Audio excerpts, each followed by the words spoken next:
ആരോ പറഞ്ഞത് എന്ത് സത്യാ. ചില കാര്യങ്ങള് നമ്മൾ എത്ര കാലായാലും അത് നമ്മൾ മറക്കില്ല. അങ്ങനത്തെ ഒരു കാര്യമായിരുന്നു. എനിക്ക് 7 വയസ്സുണ്ടായിരുന്നപ്പം എന്നെ ശബരിമലയിൽ കൊണ്ടുപോയി. ആം, ഞാനായിരുന്നു ഏറ്റവും ചെറിയ കുട്ടി ഗ്രൂപ്പില്. ഞങ്ങളൊരു 7, 8 ആൾക്കാരുണ്ടായിരുന്നു.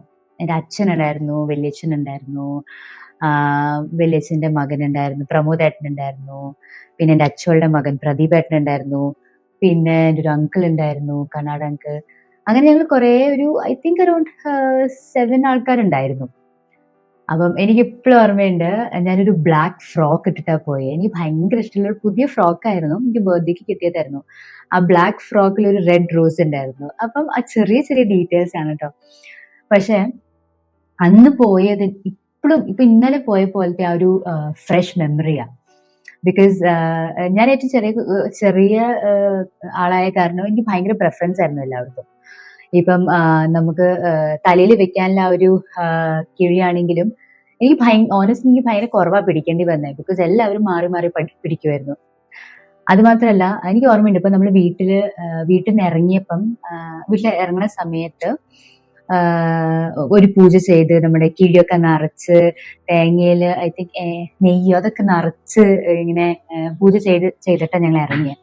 പിന്നെ ഒരു വണ്ടിയിലിരുന്ന് ഒരു സ്ഥലം വരെ പോയി. അവിടെ ഒരു ബോട്ട് പോലത്തെ സ്ഥലമായിരുന്നു. അപ്പം നമ്മുടെ വണ്ടി ബോട്ടിന്റെ മുകളിൽ കയറി. എന്നിട്ട് എല്ലാവരും വണ്ടിയിൽ നിന്ന് പുറത്തിറങ്ങി നിൽക്കുക. പക്ഷെ ബോട്ട് പോകുന്നുണ്ട്. ആ റിവറിന്റെ പേരൊന്നും എനിക്ക് ഓർമ്മയില്ല. പക്ഷെ അവിടം വരെ പോയി. എന്നിട്ട് പിന്നെ എല്ലാവരും വണ്ടി കയറി ഇറങ്ങി. പിന്നെ കുറെ പോയി കഴിഞ്ഞപ്പം പമ്പ നദി എത്തി. അവിടെ എല്ലാവരും ഇറങ്ങി കൈയും കാലും ഒക്കെ കഴുകി ഫ്രഷായി. പിന്നെ അവിടുന്ന് എനിക്കൊന്ന് നടക്കാൻ തുടങ്ങി നമ്മള്.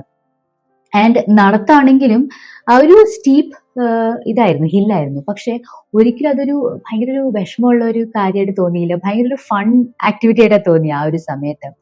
പിന്നെ എനിക്ക് ഓർമ്മയുണ്ട്, എനിക്ക് ഗ്രൂപ്പില് കർണാടകത്തില് ഒരു അങ്കിൾ ഗ്ലൂക്കോസ് ഒരു ഒരു ബോക്സ് കൊണ്ടുവന്നായിരുന്നു, ഗ്രീൻ കളർ ബോക്സ്. അപ്പം അതായിരുന്നു ഞാൻ കഴിച്ചുകൊണ്ടിരിക്കുന്നത്. ഫുൾ വഴി ഞാൻ അത് കഴിച്ചത് എൻജോയ് ചെയ്ത് നടക്കുമായിരുന്നു. എന്നിട്ട് ഞങ്ങൾ എത്തിയത് വൈകുന്നേരമായി എത്തിയപ്പം. ആൻഡ് എനിക്ക് ഇപ്പോഴും ഓർമ്മയുണ്ട് ആ 18 പടികള്. സോ ഭയങ്കര തിരക്കായിരുന്നു. അത് ഇപ്പം എനിക്ക് 7 വയസ്സുള്ള സമയത്തായിരുന്നു. അപ്പം 92 പ്ലസ് 7 99 അറൌണ്ട് 1999 ഞാൻ പോയത്.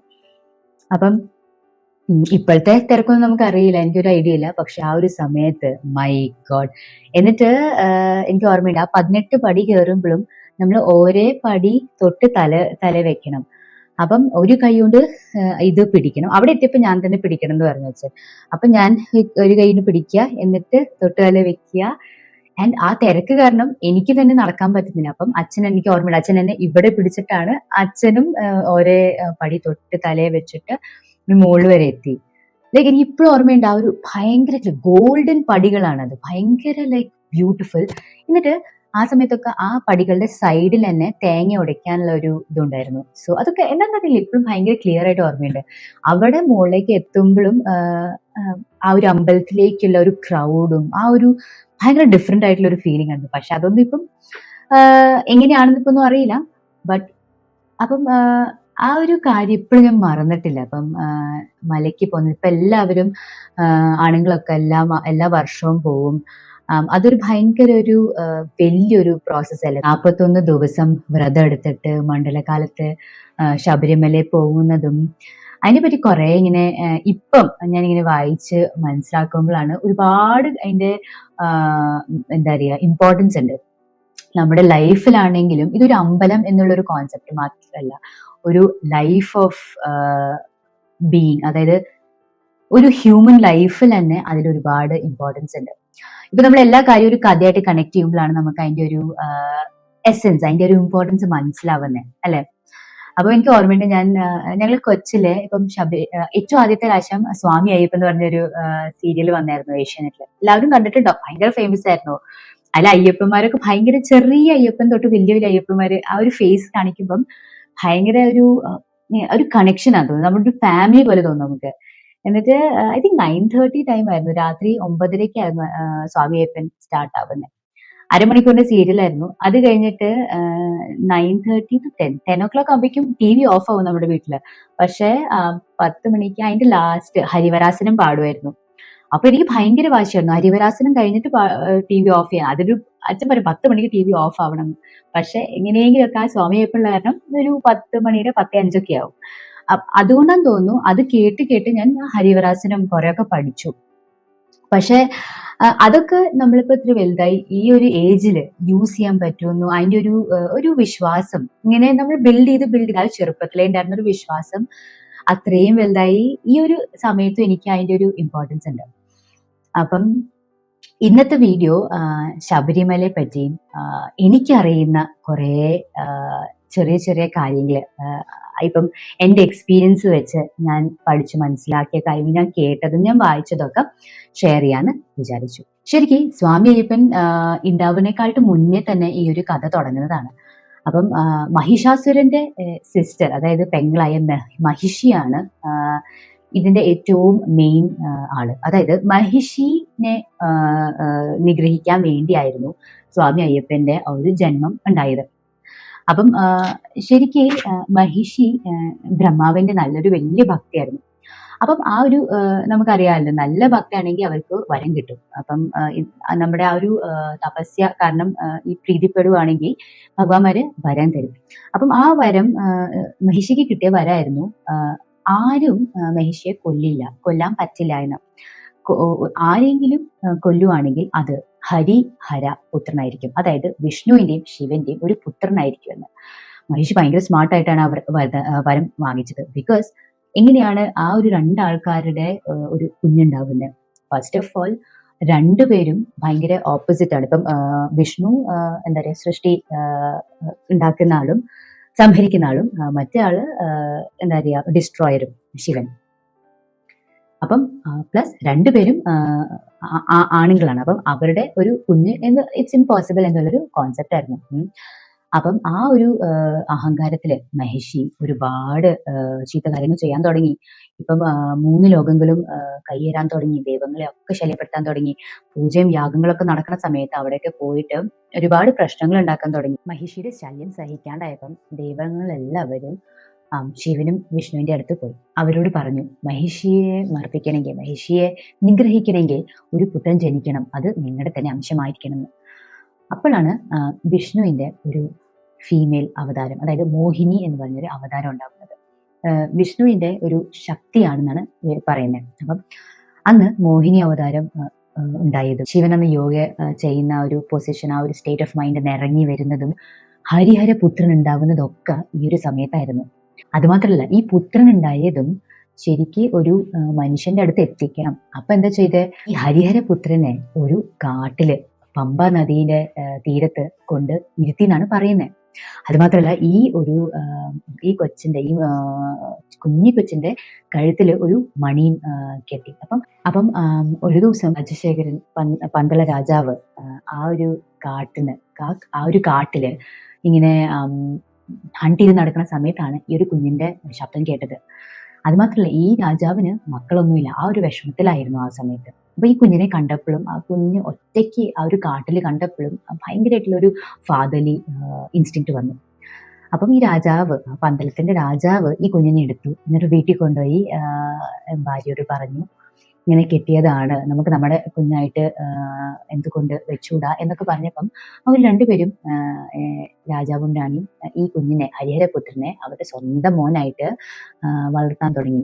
അപ്പോഴാണ് ഈ കുഞ്ഞിന്റെ കഴുത്തിലൊരു മണിയുള്ള കാരണം മണികണ്ഠൻ എന്നുള്ളൊരു പേരും വന്നു. ഈ മണികണ്ഠൻ ചെറുപ്പത്തിലെ ഭയങ്കര ബ്രില്യൻ്റ് ആയിരുന്നു. അന്നൊന്നും അറിയില്ല, ആർക്കും അറിയില്ല ഈ മണികണ്ഠൻ, അതായത് അയ്യപ്പന്റെ ശരിക്കുള്ള മോട്ടീവ് എന്താണ്, എന്തിനാണ് ഉണ്ടായി, എന്താണ് അയ്യപ്പന്റെ ഫൈനൽ ഒരു ഗോൾ, അല്ലെങ്കിൽ ഒരേ ഒരു എന്താണ് പേർപ്പസ് എന്ന് ആർക്കും അറിയില്ല. അപ്പം ആ രാജ്യത്തെ ഒരു മെയിൻ ആളായിട്ടാണ് വളരുന്നത്. അതുമാത്രമല്ല, ഈ രാജാവിന്റെ അടുത്ത അവകാശി, അതായത് ആ രാജ്യത്തിന്റെ അടുത്ത അവകാശിയായിട്ടാണ് മണികണ്ഠൻ വളർന്നത്. അപ്പം എല്ലാവർക്കും ഭയങ്കര കാര്യമായിരുന്നു. കുറെ കാലം കഴിഞ്ഞിട്ടായിരുന്നു രാജാവിനും റാണിക്ക് ഒരു കുഞ്ഞുണ്ടായത്, അതായത് ഒരു കുഞ്ഞ് വന്നത് ആ രാജ്യത്തിൽ. അതിന്റെ ഒരു സ്നേഹം ഉണ്ടായിരുന്നു. മണികണ്ഠന് 10 വയസ്സ്, അറൗണ്ട് ഒരു 10 years ആവുമ്പോഴാണ് ശരിക്കും റാണി, അതായത് മണികണ്ഠന്റെ അമ്മ പ്രഗ്നന്റ് ആവുന്നതും. അപ്പം അവരുടെ രണ്ടാമത്തെ കുഞ്ഞുണ്ടാവാൻ പോവുകയാണ്. അപ്പം അത് ഭയങ്കര സന്തോഷമാണ്, എല്ലാവർക്കും ഭയങ്കര സന്തോഷമായി. അപ്പം ഇത്രയും കാലം കാത്തിരുന്നിട്ട് റാണിക്ക് ശരിക്ക് സ്വന്തം ഒരു കുഞ്ഞുണ്ടാവാൻ പോവാ, അതിൻ്റെ ഒരു സന്തോഷം ഉണ്ടായിരുന്നു. അപ്പം അപ്പം ഇപ്പം ആ രാജാവിന് 2 പിള്ളേരാണുള്ളത്. അപ്പം മണികണ്ഠന് ഒരു 10-11 വയസ്സായപ്പം രാജാവ് ഇനി അടുത്ത അവകാശി ആക്കും എന്നുള്ള ഒരു റൂമേഴ്സ് വന്നു തുടങ്ങി. സ്പെഷ്യലി അവിടെ ആ പാലസ്, അതായത് ആ കൊട്ടാരത്തിൽ താമസിക്കുന്ന ആൾക്കാർ, ഈ സ്റ്റാഫ് ആൾക്കാരുണ്ടാവുമല്ലോ, മിനിസ്റ്റേഴ്സ് ഒക്കെ, അവര് വന്നിങ്ങനെ റാണിയോട് പറഞ്ഞു തുടങ്ങി, ഇപ്പം നിങ്ങളുടെ മോൻ, സ്വന്തം മോനും ഉണ്ട് ഇപ്പം, പക്ഷേ ഇപ്പം ആദ്യത്തെ മൂത്ത മോനെയാണല്ലോ അവകാശിയാക്കുന്നത്. അപ്പം ഇപ്പം അഡോപ്റ്റഡ് കുഞ്ഞാണെങ്കിലും രാജാവ് മണികണ്ഠനെ ആയിരിക്കും ആക്കാൻ പോകുന്നത്. ഇങ്ങനെ പറഞ്ഞ് കുത്തിത്തിരിപ്പ് ഉണ്ടാക്കിയിട്ട് ആ മണികണ്ഠന്റെ അമ്മയ്ക്ക്, അതായത് ആ റാണിക്ക് ഭയങ്കരമായിട്ടൊരു ജലസി വന്നു തുടങ്ങി. സ്വന്തം മോനെ ആക്കാണ്ട് അഡോപ്റ്റ് ചെയ്ത മോനെ രാജാവ് ആക്കുമോ എന്നുള്ളൊരു ടെൻഷനായി തുടങ്ങി. അപ്പം ഇങ്ങനെ കൂടുതൽ മിനിസ്റ്റേഴ്സിന്റെ കൂടെയൊക്കെ ഇങ്ങനെ ആലോചിച്ചൊരു പ്ലാൻ ഉണ്ടാക്കി, എങ്ങനെയെങ്കിലും ഈ മണികണ്ഠനെ ഒഴിവാക്കണം എന്നുള്ളൊരു പ്ലാൻ ഉണ്ടാക്കി. എന്നാൽ മാത്രമേ റാണിയുടെ സ്വന്തം മോന് രാജാവ്, അതായത് അടുത്ത അവകാശിയാവാൻ പറ്റുള്ളൂ. അപ്പം പെട്ടെന്നൊരു ദിവസം റാണിക്ക് ഭയങ്കരമായിട്ട് വയ്യാണ്ടായി. അവരുടെ പേഴ്സണൽ വൈദ്യനുണ്ട്, പേഴ്സണൽ ഡോക്ടർ എന്നൊക്കെ പറയുന്ന പോലെ ഫാമിലി ഡോക്ടർ ഉണ്ട്. അപ്പോൾ ഫാമിലി ഡോക്ടറായിട്ടും ഇങ്ങനൊരു പ്ലാനിങ് ചെയ്തു. അപ്പം ആ ഡോക്ടർ പറഞ്ഞു, ആ വൈദ്യൻ പറഞ്ഞു, റാണിക്ക് ഭയങ്കര ഒരു വലിയൊരു അസുഖമാണ്. ഈ അസുഖത്തിന്റെ ആ ഒരു മരുന്ന് കിട്ടാൻ കുറച്ച് ബുദ്ധിമുട്ടാണ്. അത് കിട്ടിയാൽ മാത്രമേ റാണി രക്ഷപ്പെടുകയുള്ളൂ. ആ മരുന്നായിരുന്നു കടുവ, അതായത് പെൺകടുവയുടെ പാല്, അതായത് ടൈഗ്രസിന്റെ പാല്. അതെന്തായാലും ഉടനെ വേണമെന്ന് പറഞ്ഞു. അപ്പൊ എല്ലാവരും പേടിച്ചു, ബിക്കോസ് ടൈഗ്രസിന്റെ പാലോ, അതെങ്ങനെ പോസിബിൾ? പക്ഷേ മണികണ്ഠൻ പറഞ്ഞു, എൻ്റെ അമ്മയ്ക്ക് വേണ്ടിയല്ലേ, ഞാൻ എന്തായാലും കൊണ്ടുവരും. ഭയങ്കര സ്നേഹമായിരുന്നു മണികണ്ഠൻ. അപ്പം ഒന്നും ആലോചിച്ചില്ല, പെട്ടെന്ന് കാട്ടിലേക്ക് പോയി. അപ്പം തന്നെ ഈ റാണിക്കും ബാക്കി ആൾക്കാർക്കൊക്കെ മനസ്സിലായി, ഓക്കെ, ഇനി മണികണ്ഠന്റെ ഇതുണ്ടാവില്ല, ഇഷ്യൂ ഉണ്ടാവില്ല. മണികണ്ഠൻ കാട്ടിലേക്ക് പോയി, ഇനി ഒരിക്കലും തിരിച്ചു വരില്ല. ബിക്കോസ് എങ്ങനെയാണ് ഒരു പെൺകടുവയുടെ പാലും കൊണ്ട് ഒരാള് ജീവനോടെ തിരിച്ചു വരണേന്നുള്ളൊരു ഇതായിരുന്നു. അപ്പൊ എന്താണ്ടായേ, കാട്ടിൽ പോയപ്പം മണികണ്ഠൻ ആരാന്ന് ആർക്കും അറിയില്ലല്ലോ. മണികണ്ഠൻ കാട്ടിലേക്ക് കയറിയ ഉടനെ ഇന്ദ്രദേവൻ ഒരു ടൈഗറിന്റെ ഫോമില്, അതായത് ടൈഗറിന്റെ അവതാരത്തില്, കടുവയുടെ അവതാരത്തില് അവിടെ വെയിറ്റ് ചെയ്യുകയാണ് ചെയ്യുന്നത്. അപ്പം ഇങ്ങനെ റിക്വയർമെന്റ്സ് ഒക്കെ പറഞ്ഞപ്പം പെൺകടുവയുടെ പാലൊക്കെ കിട്ടി. അത് മാത്രമല്ല, അവിടെ ഫുൾ ഒരു ക്ലാൻ ഓഫ് ടൈഗർ, അതായത് കുറേ കടുവ ഉണ്ടായിരുന്നു. അവർക്കൊക്കെ മനസ്സിലായി മണികണ്ഠൻ ആരാണെന്നും ഹരിഹരപുത്രനാണെന്നും അത്രയും ഒരു ശക്തിയുള്ള ഒരാളാണെന്നൊക്കെ മനസ്സിലായി. അപ്പൊ തന്നെ എല്ലാവരും അവിടെ തന്നെ ശാസ്താംഗ നമസ്കാരം ചെയ്തു എന്നാണ് പറയുന്നത്. പക്ഷെ മണികണ്ഠന് മനസ്സിലാവുന്നില്ല അങ്ങനത്തെ കാര്യങ്ങൾ, ബിക്കോസ് എത്ര വയസ്സ്, 10-11 വയസ്സേ ഉള്ളൂ. എന്നിട്ട് മണികണ്ഠൻ ഈ കടുവയുടെ പാലും കൊണ്ട് അമ്മയ്ക്ക് വേണ്ടി കൊണ്ടുപോവുകയാണ് ചെയ്യുന്നത്. ആ ഒരു കടുവയുടെ മുകളിൽ ഇരുന്നിട്ടാണ് പോകുന്നത്. അത് മാത്രമല്ല, ആ കടുവയുടെ പിന്നിൽ ഒരുപാട് പേരെ കടുവയും, ഇപ്പൊ ഒരു ഗ്രൂപ്പ് ഓഫ് ടൈഗേഴ്സ് വരുവാണ് ചെയ്യുന്നത്. ആ ഒരു എന്താ പറയുക, വിഷ്വൽ കണ്ടപ്പോൾ തന്നെ എല്ലാവർക്കും ഭയങ്കരമായിട്ട് ഷോക്കായി. ബിക്കോസ് ഒരിക്കലും തിരിച്ചു വരില്ല എന്ന് വിശ്വസിച്ച ആള് വന്നിരിക്കുന്നു. അത് മാത്രമല്ല, ഇത്രയും പവർഫുൾ ടൈഗേഴ്സിന്റെ കൂടെ വന്നിരിക്കുകയാണ്. അപ്പൊ തന്നെ അവിടുത്തെ ആൾക്കാർക്ക് മനസ്സിലായി, ഇത് മണികണ്ഠൻ ഒരു സാധാരണ ഒരു കുഞ്ഞല്ല, എന്തോ ഒരു പവർ ഉണ്ട്, എന്തോ ഒരു ഡിവൈൻ പവർ ഉണ്ട്. ഇല്ലെങ്കിൽ ഇത്രയും കടുവനെ കൺട്രോളിൽ കൊണ്ടുവന്നിട്ട് ഇവിടെ വരെ എങ്ങനെയാ വരാൻ പറ്റുന്നത്, അല്ലെ? അപ്പം അന്ന് ഇത് കൊടുത്തപ്പോൾ തന്നെ ആ റാണിക്ക് ഭയങ്കര ഒരു കുറ്റബോധം ഉണ്ടായി. അപ്പം ശരിക്കും മണികണ്ഠൻ ആരാണ് എന്നൊന്നും മനസ്സിലാവാണ്ടാണ് ഇത് ചെയ്തതെന്നൊക്കെ ഒരു കുറ്റബോധം ഉണ്ടായി. പക്ഷെ അന്ന് കഴിഞ്ഞ് പിന്നെ ഭയങ്കര ഇമ്പോർട്ടൻസ് ആയിരുന്നു മണികണ്ഠന്. പിന്നെ ഒരു ദിവസം പന്തളത്ത് ദേവന്മാരൊക്കെ വന്ന് മണികണ്ഠനോട് പറയുവാണ് ചെയ്യുന്നത്. മണികണ്ഠൻ വന്നത് ഈ ഒരു കാര്യത്തിനായിരുന്നു. മഹിഷി എന്ന് പറഞ്ഞ ഒരു രാക്ഷസിയുണ്ട്, അവരെ വേണ്ടിയാണ് മണികണ്ഠനെ കൊണ്ടുവന്നത്. ഇപ്പം സമയമായി എന്നൊക്കെ ഒരു ഇൻഫർമേഷൻ കൊടുക്കുകയാണ് ചെയ്യുന്നത്. അപ്പം മണികണ്ഠൻ ഭയങ്കര കാമായിരുന്നു, ആസ് എഫ് ഓൾറെഡി അറിയായിരുന്നു എന്തോ ഒരു വലിയ പേർപ്പസ് ഉണ്ട്, ഇതിനു വേണ്ടിയാണ് ഞാൻ വന്നേ എന്നുള്ളൊരു ഉള്ളിൽ നിന്നുള്ളൊരു ഫീലിംഗ് അറിയായിരുന്നു. അപ്പം ഇത് കേട്ട ഉടനെ മണികണ്ഠൻ കാട്ടിലേക്കായി തിരിച്ചു, മഹിഷിയെ നിഗ്രഹിക്കാൻ വേണ്ടി, മഹിഷിയെ വധിക്കാൻ വേണ്ടിയായിട്ട്. എരുമേലി എന്ന് പറഞ്ഞൊരു സ്ഥലത്തേക്കാണ് പോയെന്നാണ് പറയുന്നത്. അപ്പം അവിടെ മഹിഷിയെ ആദ്യമായിട്ട് കണ്ടപ്പോൾ തന്നെ ആം, മണികണ്ഠൻ ഭയങ്കര കാമായിരുന്നു. അതായത് ബിക്കോസ് മണികണ്ഠന് ഭയങ്കര യോഗ സിദ്ധികൾ അറിയായിരുന്നു. അപ്പം ഇൻ ബൈ നേച്ചർ മണികണ്ഠൻ ഭയങ്കര ഒരു കാം ആൻഡ് കമ്പോസ്ഡ്, ഭയങ്കര പീസ്ഫുൾ ആയിട്ടുള്ള ഒരു ആളായിരുന്നു.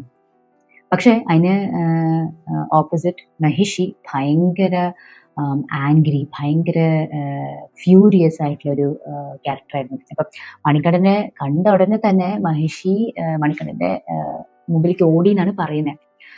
അപ്പം മണികണ്ഠൻ ഒന്ന് സൈഡ് മാറിയിട്ട്, സാമ്യയപ്പം എന്ന് പറഞ്ഞ ആ സീരിയലും കാണിക്കുന്നുണ്ട്, മഹിഷിയെ ശരിക്ക് കൊല്ലാൻ വേണ്ടിയിട്ട് അയ്യപ്പൻ ചെയ്തത് മഹിഷിയുടെ കൊമ്പ് ഇങ്ങനെ മഹിഷി കുത്താൻ വന്നപ്പം ഒന്ന് സൈഡിലേക്ക് മാറിയിട്ട് മഹിഷിയുടെ 2 കൊമ്പുകളും പിടിച്ച് അങ്ങോട്ട് താഴത്തേക്ക് ആക്കുകയാണ് ചെയ്യുന്നത്. അപ്പം പെട്ടെന്ന് മഹിഷി എന്ന് പറഞ്ഞ ഒരു ആള് ഇല്ലാണ്ടായി. അതായത് മഹിഷി മരിച്ചു. അപ്പോഴാണ് നമുക്ക് മനസ്സിലാവുന്നത് മഹിഷി എന്ന് പറഞ്ഞ ഒരാള് ശരിക്ക് ഒറിജിനലി വേറൊരാളായിരുന്നു. ശരിക്കും ലീല എന്ന് പറഞ്ഞൊരു സ്ത്രീയായിരുന്നു. അപ്പം ലീല എന്ന് പറഞ്ഞ സ്ത്രീക്ക് മഹിഷാസുരൻ മരിച്ചു, മഹിഷാസുരനെ ദുർഗാദേവി കൊന്നു എന്നറിഞ്ഞപ്പം ഭയങ്കര ദേഷ്യവും വിഷമവും സങ്കടമൊക്കെ വന്നപ്പം ബ്രഹ്മാവിനെ പ്രാർത്ഥിച്ച് ഒരു വരം വാങ്ങിച്ചതായിരുന്നു.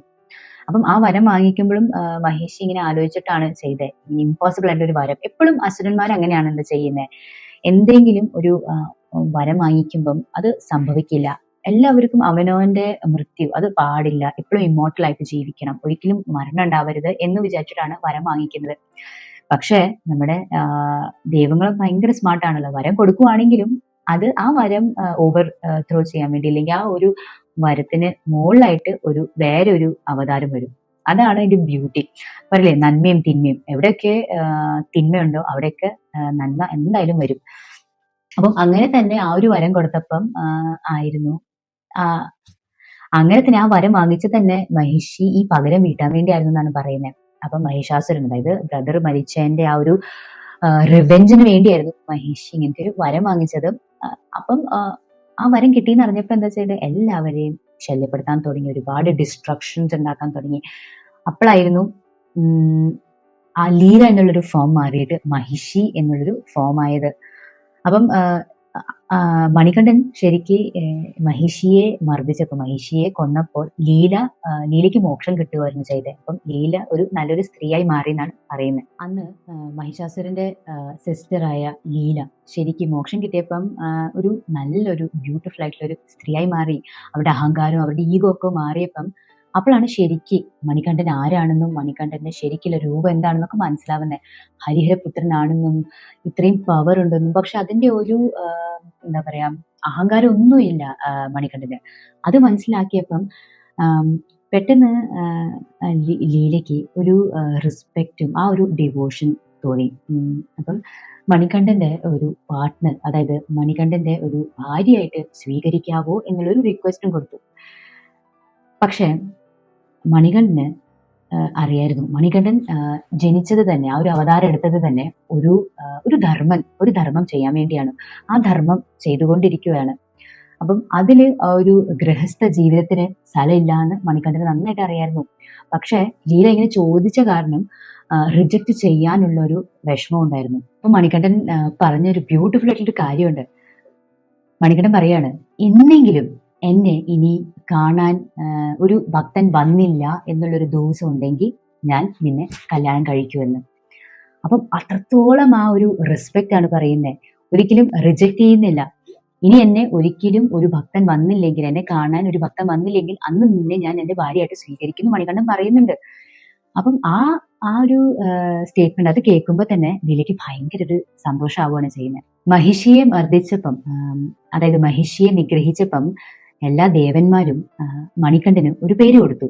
അതായിരുന്നു അയ്യപ്പ.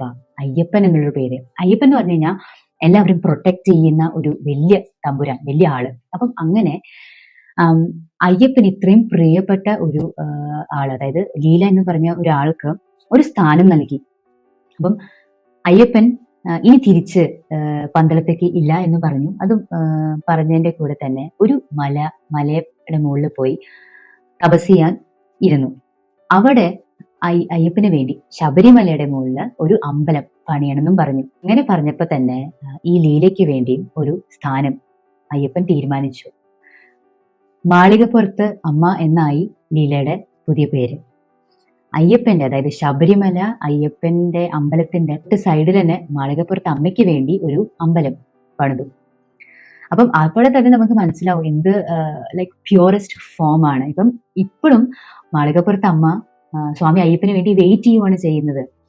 പക്ഷെ ആരും ഫോഴ്സ് ചെയ്തിട്ടല്ല, അല്ലെ? ആ ഒരു pure form of love and affection അതാണ് കാണിക്കുന്നത്. അങ്ങനെ തന്നെ ആ ഒരു റെസ്പെക്ട്, അയ്യപ്പനുണ്ടായിരുന്ന ആ ഒരു റെസ്പെക്ട് കാരണമാണ് അയ്യപ്പന്റെ അമ്പലത്തിന്റെ സൈഡിൽ തന്നെ ഇങ്ങനെ ഒരു അമ്പലം പണിതത്. അപ്പം കുറെ ആൾക്കാര് ഞാൻ വായിച്ചതാണ്, ഞാൻ കണ്ടതായിട്ട് എനിക്ക് ഓർമ്മയില്ല മാളികപ്പുറത്തമ്മയുടെ അമ്പലം. പക്ഷെ ഇപ്പോഴും ശബരിമലയിൽ പോകുമ്പോൾ ആൾക്കാർ തിരിച്ചു വരുന്ന സമയത്ത് മാളികപ്പുറത്ത് അമ്മയെ തൊഴുതിട്ടാണ് വരുന്നത്. സ്പെഷ്യലി ഇപ്പം കല്യാണം കഴിക്കാനുള്ള ആൾക്കാരും ഇല്ലാത്ത ആൾക്കാരൊക്കെ ആണെങ്കിൽ അവിടെ ഒരുപാട് വിശ്വാസങ്ങളുണ്ട്. അവിടെ ചുറ്റുവിളക്ക് കത്തിക്കും എന്നുള്ളൊരു വിശ്വാസമുണ്ട്. അത്രയും പവറാണ് ആ ഒരു അമ്മയ്ക്കുള്ളത്. ചില കഥകളിലൊക്കെ ഈ മാളികപ്പുറത്ത് അമ്മ ഭദ്രകാളിയുടെ ഒരു രൂപമാണെന്നും പറയുന്നുണ്ട്. പക്ഷെ ഒരു ഭയങ്കര പവർഫുൾ ഒരു ഫീമെയിൽ ശക്തിയുടെ ഒരു സ്വരൂപമാണ്, അല്ലെ?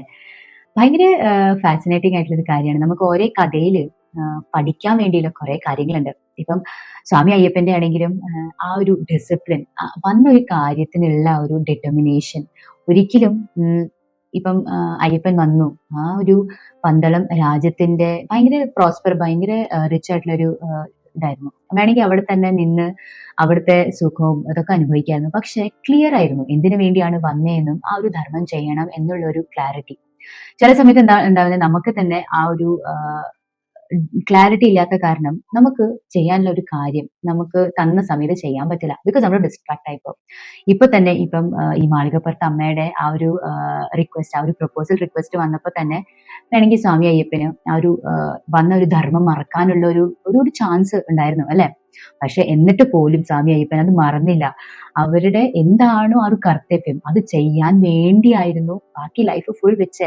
അപ്പൊ തന്നെ പറയുമ്പോൾ തന്നെ ആ ഒരു കോൺഫിഡൻസ് ആണ്. ഇനി എന്നെ കാണാൻ ഒരു ഭക്തൻ പോലും വരാത്തൊരു ദിവസം ഉണ്ടെങ്കിൽ അന്ന് നിന്നെ ഞാൻ എന്റെ ഭാര്യയായിട്ട് സ്വീകരിക്കുന്നതാണ് പറയുന്നത്. അപ്പം എന്ത് വലിയ പ്രോമിസ് ആണ്, അല്ലെ? ആ ഒരു പ്രോമിസിലാണ് മാളികപ്പുറത്ത് അമ്മയും ഇപ്പൊ വെയിറ്റ് ചെയ്യുന്നത്. അപ്പം ഭയങ്കര ബ്യൂട്ടിഫുൾ ആയിട്ടുള്ള ഒരു സ്റ്റോറി ആയിരുന്നു, അല്ലെ? അപ്പം നിങ്ങൾക്ക് എപ്പോഴെങ്കിലും ഒക്കെ ലൈഫിൽ ഇപ്പം പെണ്ണുങ്ങൾക്ക് റെസ്ട്രിക്ഷൻ ഉണ്ട്. എനിക്ക് തോന്നുന്നു 8 വയസ്സ് കഴിഞ്ഞ് കഴിഞ്ഞാൽ പിന്നെ ഒരു 50 വയസ്സ് കഴിഞ്ഞിട്ടോ മെനോപോസ് ആയി കഴിഞ്ഞിട്ടേ പോവാൻ പാടുള്ളൂ. അതിന്റെ റീസണും തന്നെ ഇതാണ്. ബിക്കോസ് സ്വാമി അയ്യപ്പൻ ഒരു ബ്രഹ്മചാരിയാണ്. ആ ഒരു ബ്രഹ്മചര്യ ആ ഒരു ഫേസിനെ റെസ്പെക്ട് ചെയ്യുന്നതാണ്. അതുകൊണ്ടാണ് പെണ്ണുങ്ങൾ ആ ഒരു സമയത്ത് പോവാൻ പാടില്ല എന്ന് പറയുന്നത്. പ്യൂബർട്ടി തൊട്ട് മെനോപോസ് വരെയുള്ള ഒരു സമയം പോവാൻ പാടില്ല. ബിക്കോസ് അത് എനിക്ക് പോലും ഐ തിങ്ക് ഒരു കഴിഞ്ഞൊരു 2-3 വർഷം മുന്നേ വരെ ഒരുപാട് ഇതിനെപ്പറ്റി കുറെ ന്യൂസ് നമ്മൾ വായിച്ചിട്ടുണ്ടായിരുന്നു. ശബരിമല കേസ് കുറെ ഇങ്ങനെ പെണ്ണുങ്ങൾ കയറണം, പോകണം, എന്തുകൊണ്ട് പോവാൻ പാടില്ല എന്നുള്ളൊരു കുറെ കോൺട്രവേഴ്സീസ് വന്നിട്ടുണ്ടായിരുന്നു. പക്ഷെ നമുക്ക് മനസ്സിലാക്കാനുള്ള ഒരു കാര്യം എന്ന് പറഞ്ഞു കഴിഞ്ഞാൽ ആരും എവിടെയും ഒരു ഡിസ്ക്രിമിനേഷൻ അല്ല കാണിക്കുന്നത്. ഓരോ കാര്യം ഇപ്പൊ നമ്മുടെ ഭൂമിയിലുള്ള ഓരോ കാര്യത്തിനും ഒരു റീസൺ ഉണ്ട്, ഒരു നിയമമുണ്ട്. നമ്മൾ ആ നിയമം വെച്ച് കളിക്കാൻ പാടില്ല. ഫോർ എക്സാമ്പിൾ, ഒരു റൂൾ ബുക്ക് ഉണ്ട്. അവിടെ പറയുന്ന സ്വാമി അയ്യപ്പന്റെ ആ ഒരു വിഗ്രഹത്തില് ഭയങ്കര പവർ ആണുള്ളത്, മാസ്കുലിൻ പവർ ആണുള്ളത്. അപ്പൊ അത്രയും ബ്രഹ്മചര്യ, അത്രയും യോഗ സിദ്ധി നേടിയ ഒരു ആളായിരുന്നു. അവിടെ നമ്മൾ ഒരു സ്ത്രീ പോവുകയാണെങ്കിൽ അല്ലെങ്കിൽ ഒരു ഫീമെയിൽ പോകുമ്പോൾ ആ ഒരു സ്ഥലത്തെ ഒരു എനർജി മാറും. അത് പറയാനുള്ള കാരണം എന്ന് പറഞ്ഞാൽ നമ്മളെല്ലാവരും ഈ യൂണിവേഴ്സിലുള്ള എല്ലാത്തിനും ഒരു എനർജി ഉണ്ട്, ഒരു പാർട്ടിക്കിളിന് പോലും ഒരു എനർജി ഉണ്ട്. അപ്പം ഒരു മെയിൽ ഒരു ഫീമെയിൽ അവർക്ക് രണ്ടും ഒരു ഓപ്പോസിറ്റ് എനർജിയാണ് ഉള്ളത്. അപ്പം അവിടെ ഭയങ്കരമായിട്ട് മെയിൽ എനർജി മാസ്കുലിൻ എനർജി ഉള്ള സ്ഥലത്ത് ഒരു ഫെമിനിൻ എനർജി പോവുകയാണെങ്കിൽ ആ സ്ഥലത്തെ എനർജി ഇംബാലൻസ് ആയി പോകും. അപ്പം അതിന്റെ ഒരു അർത്ഥം മാറിപ്പോവും. അപ്പം ഇത് പെണ്ണുങ്ങൾക്ക് പോകാൻ പറ്റാത്ത സ്ഥലം അങ്ങനെയൊന്നുമല്ല, ആ ഒരു ഡിസ്ക്രിമിനേഷൻ ഒന്നുമല്ല. അപ്പം നമ്മൾ ആ കാര്യം ഞാൻ തന്നെ ഒരുപാട് ആൾക്കാരായിട്ട് തല്ലുകൂടിയിട്ടുണ്ടായിരുന്നു. എനിക്ക് ഓർമ്മയുണ്ട്, ഞാൻ ഒരു 3-4 വർഷം മുന്നേ, ആക്ച്വലി ഒരു 5-6 വർഷം മുന്നേ ഞാൻ വർക്ക് ചെയ്യുന്ന സ്ഥലത്ത് തന്നെ എന്റെ ടീമായിട്ട് ഭയങ്കര തർക്കം ഉണ്ടായി.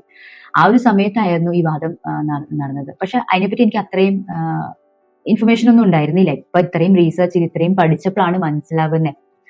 പക്ഷെ അന്ന് എന്റെ ടേക്കും കുറച്ച് തെറ്റായിരുന്നു. ബിക്കോസ് ഞാൻ വിചാരിച്ച ഇതൊരു ഡിസ്ക്രിമിനേഷൻ ആണ്. എന്തുകൊണ്ട് ആണുങ്ങൾക്ക് പോവാം, പെണ്ണുങ്ങൾക്ക് പോവാൻ പാടില്ല.